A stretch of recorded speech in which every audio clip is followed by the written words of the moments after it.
gentleman over here who is hitting golf balls out here in the park, over in the soccer field.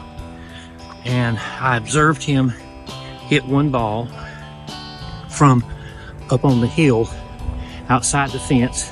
Nice shot over the fence into the soccer field. And I remarked to him, I said, "You hit that ball far better than I ever could."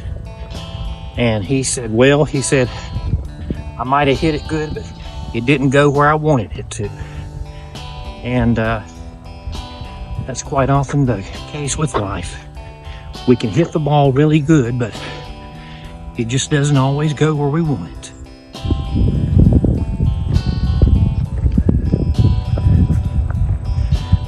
The other day I was at the Wingate Food Lion.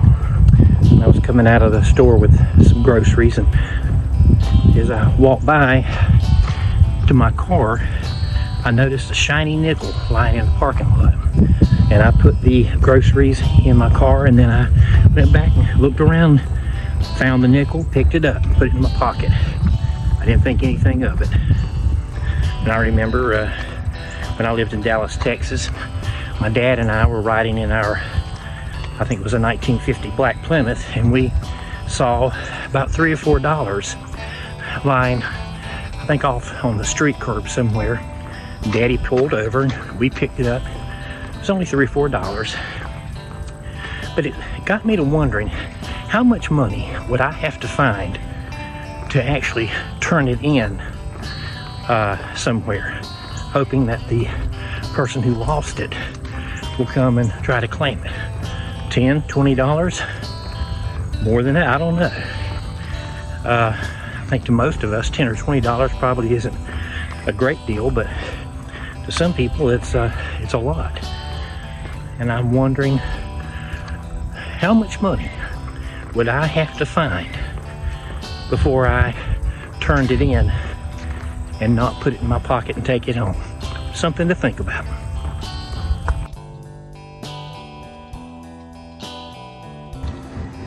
Did you know that if you put 1 teaspoon of turmeric, a half a teaspoon of cinnamon, a half a teaspoon of ginger, and a sprinkling of pepper in your morning coffee, you can wash away the toxins from your liver?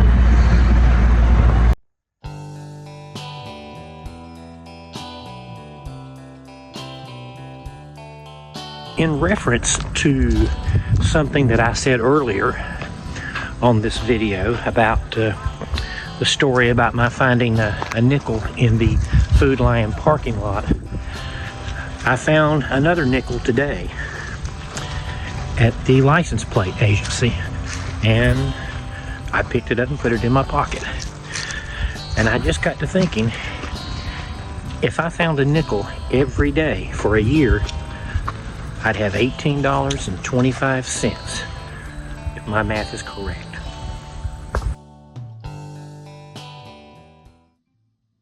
Well, it's been quite a eventful day for me, and took my walk, as you saw earlier. I went to the motor vehicle place, the license tag place, twice today. One to complete a transaction of my Honda that I've had for many years. I sold it to a gentleman and had to get some paperwork done and notarized. And then I went and got my car inspected, and then I went back to the tag place and got my tag renewed. And so now here I am at home with a fire, and I'm going to sit out here for a little bit, and then I'll go in probably around 9 or 9:15 to begin watching the last night at the Democratic Convention. And so there you have it. This is directed to my Southview students that I taught world history to many years ago.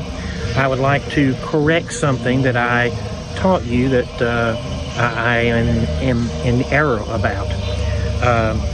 The last thing that Catherine the Great of Russia heard before she died was not the neighing of a horse.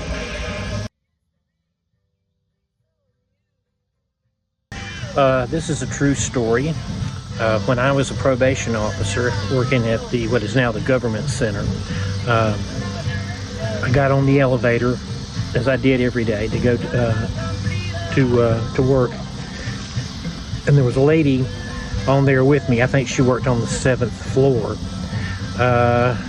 Very prim and proper, and the elevator stopped on the 1st floor, and the doors opened, and there was nobody there. Nobody stepped on.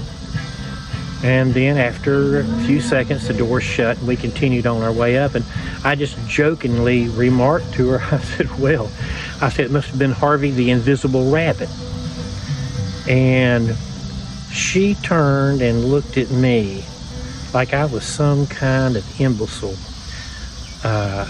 and kind of rolled her eyes. And when the elevator stopped at the 3rd floor, which was my stop, I got off the elevator and just kind of shook my head like, well, poor lady doesn't have a sense of humor. But I got the last laugh because I left Harvey on there with her.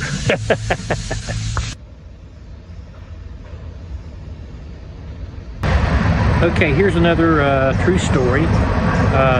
When I was working at the hospital, I started off working in registration, and I went into one of the trauma rooms in the emergency room to put an armband on this elderly lady who was on one of those flat boards they have to strap you on if you've taken a fall or something, and she was strapped on one, so she really couldn't see.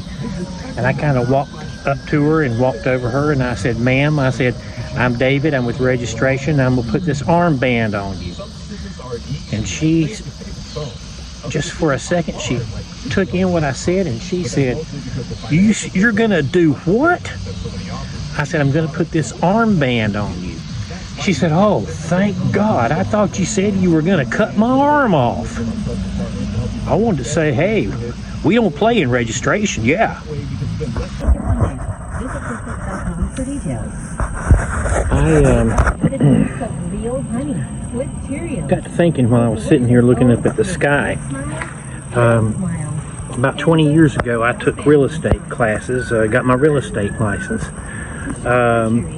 And one thing that I learned in real estate class is that when you buy a home, you own not just the home and the land that it's on, buy the land, but the land includes everything from the ground all the way up to infinity. You own all that airspace above your land. You also own all of the ground, all of whatever's underneath the ground, all the way down. I'm like, that's pretty amazing. I mean, I think, God, maybe I should charge airplanes, a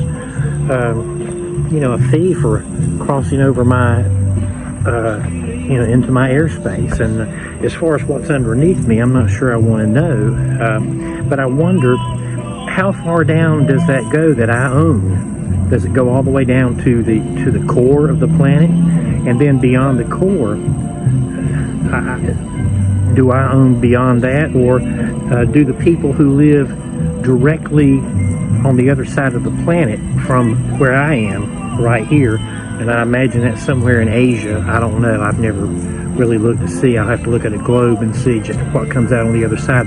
But do they own, whoever's living over there, do they own that part of the, what's underneath? I don't know. Maybe I think too much, but I don't know, I get thinking about things like that.